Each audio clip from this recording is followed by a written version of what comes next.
Hi everyone, it's me Darren again. Today I would like to share with you this Zen story, which is about a young monk who lived in a dead body.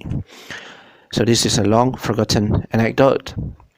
Once upon a time in ancient China, there was this roaming monk.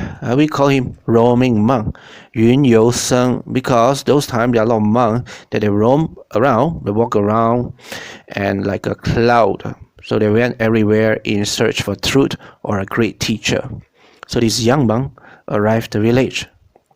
But he found out that in this village there was no active temple around. So he went to find shelter to stay overnight but couldn't find any. He went to see this village head.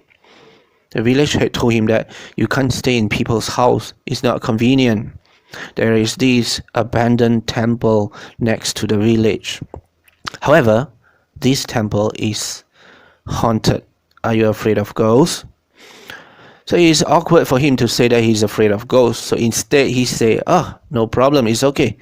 I will stay there. So he went and stayed in the abandoned temple. And at night, he slept under this broken altar. So in the middle of the night, suddenly the door opened.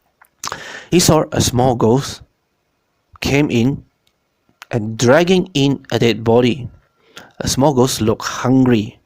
When the small ghost was just about to eat the body, suddenly another big ferocious ghost came in.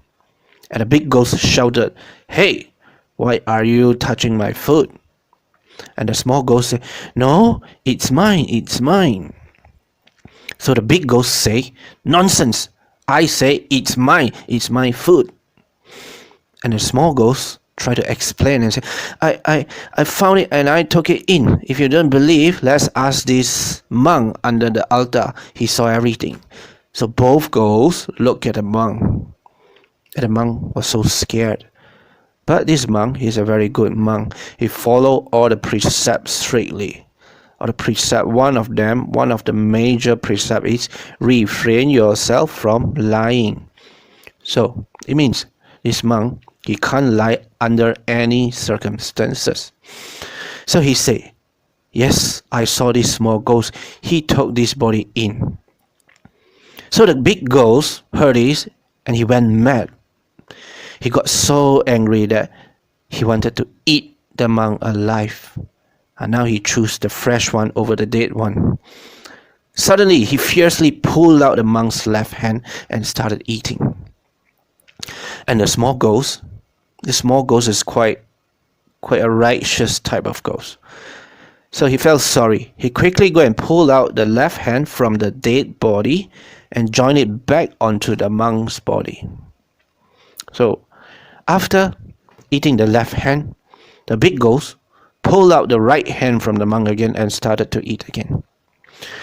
And the small ghost quickly ran to pull out the right hand from the dead body and join it back to the monk's body. So this went on and on. The same thing happened to other parts of his body. So when the daybreak was getting near, both big ghosts and small ghosts, they left the temple. And now this young monk has got a strange body, totally new to him. So this monk came out from the abandoned temple. He got his whole body transplanted. He was extremely terrified, totally lost. So for a few days, he was walking around with no direction and in his mouth keep mumbling, "This is not my body now. And I'm in someone else's body.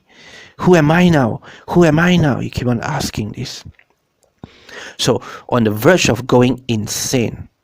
And on this day, coincidentally, there is this enlightened monk passed by the village, and he saw this young monk.